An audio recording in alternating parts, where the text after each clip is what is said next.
Kitab Kejadian. Kejadian pasal 1. Allah menciptakan langit dan bumi serta isinya. Pada mulanya Allah menciptakan langit dan bumi. Bumi belum berbentuk dan kosong. Gelap gulita menutupi samudera raya, dan roh Allah melayang-layang di atas permukaan air. Berfirmanlah Allah, jadilah terang. Lalu terang itu jadi. Allah melihat bahwa terang itu baik. Lalu dipisahkannya lah terang itu dari gelap. Dan Allah menamai terang itu siang dan gelap itu malam. Jadilah petang dan jadilah pagi. Itulah hari pertama. Berfirmanlah Allah, jadilah cakrawala di tengah segala air untuk memisahkan air dari air. Maka Allah menjadikan cakrawala, dan ia memisahkan air yang ada di bawah cakrawala itu dari air yang ada di atasnya. Dan jadilah demikian. Lalu Allah menamai cakrawala itu langit. Jadilah petang dan jadilah pagi. Itulah hari kedua. Berfirmanlah Allah, hendaklah segala air yang di bawah langit berkumpul pada satu tempat, sehingga kelihatan yang kering. Dan jadilah demikian. Lalu Allah menamai yang kering itu darat, dan kumpulan air itu dinamainya laut. Allah melihat bahwa semuanya itu baik. Berfirmanlah Allah, hendaklah tanah menumbuhkan tunas-tunas muda, tumbuh-tumbuhan yang berbiji, segala jenis pohon buah-buahan yang menghasilkan buah yang berbiji, supaya ada tumbuh-tumbuhan di bumi. Dan jadilah demikian. Tanah itu menumbuhkan tunas-tunas muda, segala jenis tumbuh-tumbuhan yang berbiji, dan segala jenis pohon-pohonan yang menghasilkan buah yang berbiji. Allah melihat bahwa semuanya itu baik. Jadilah petang dan jadilah pagi. Itulah hari ketiga. Berfirmanlah Allah, jadilah benda-benda penerang pada cakrawala untuk memisahkan siang dari malam. Biarlah benda-benda penerang itu menjadi tanda yang menunjukkan masa-masa yang tetap dan hari-hari dan tahun-tahun, dan sebagai penerang pada cakrawala, biarlah benda-benda itu menerangi bumi. Dan jadilah demikian. Maka Allah menjadikan kedua benda penerang yang besar itu, yakni yang lebih besar untuk menguasai siang dan yang lebih kecil untuk menguasai malam, dan menjadikan juga bintang-bintang. Allah menaruh semuanya itu di cakrawala untuk menerangi bumi, dan untuk menguasai siang dan malam, dan untuk memisahkan terang dari gelap. Allah melihat bahwa semuanya itu baik.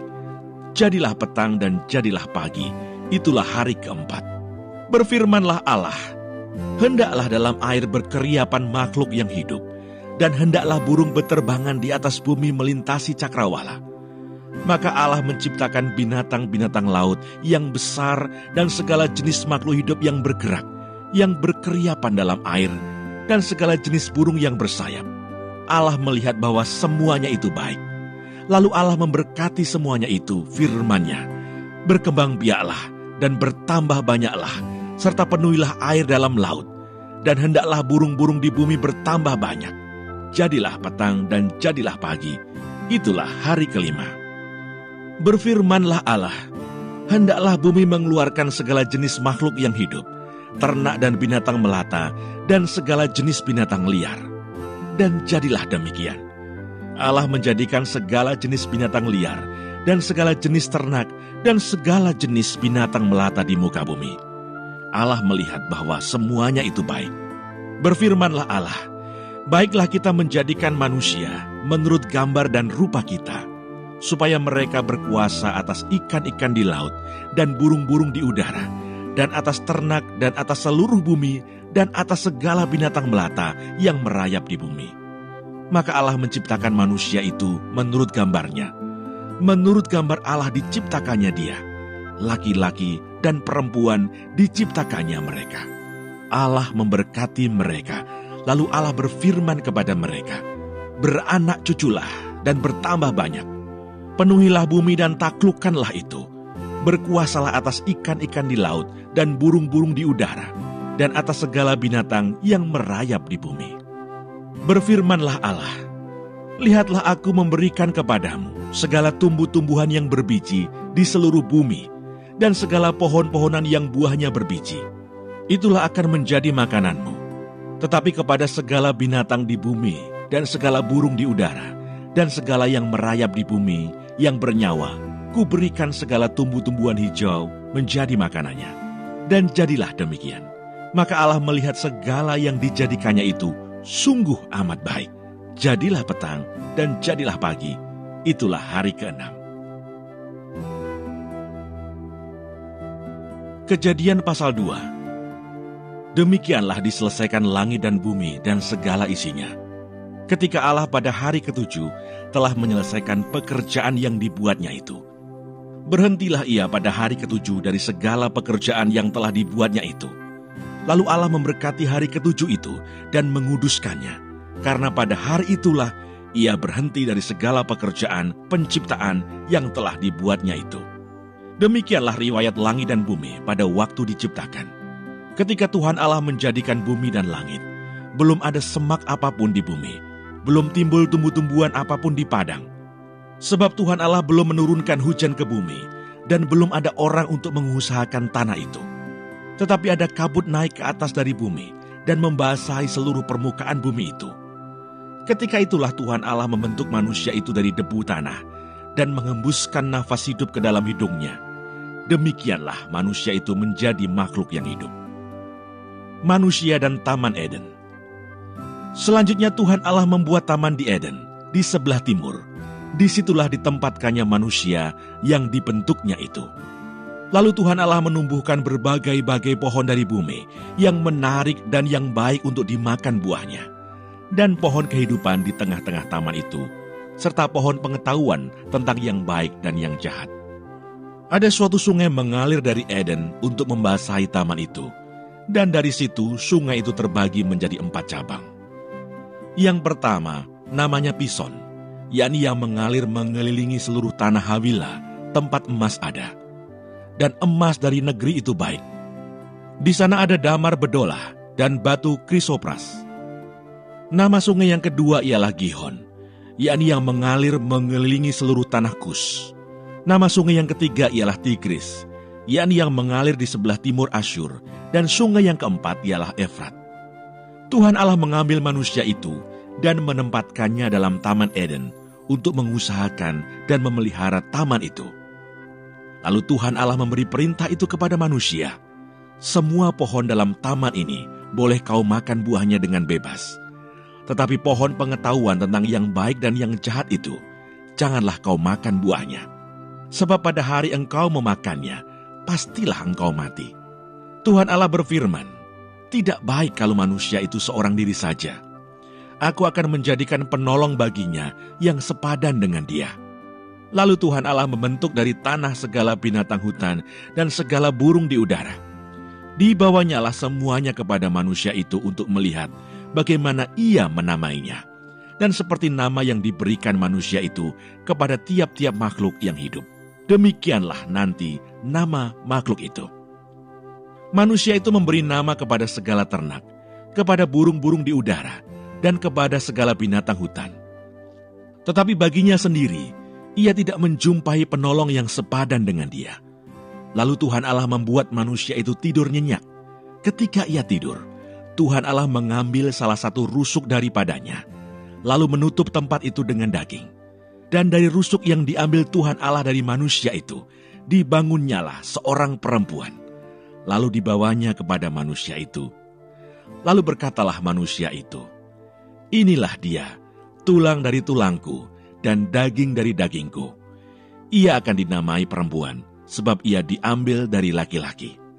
Sebab itu seorang laki-laki akan meninggalkan ayahnya dan ibunya, dan bersatu dengan istrinya, sehingga keduanya menjadi satu daging.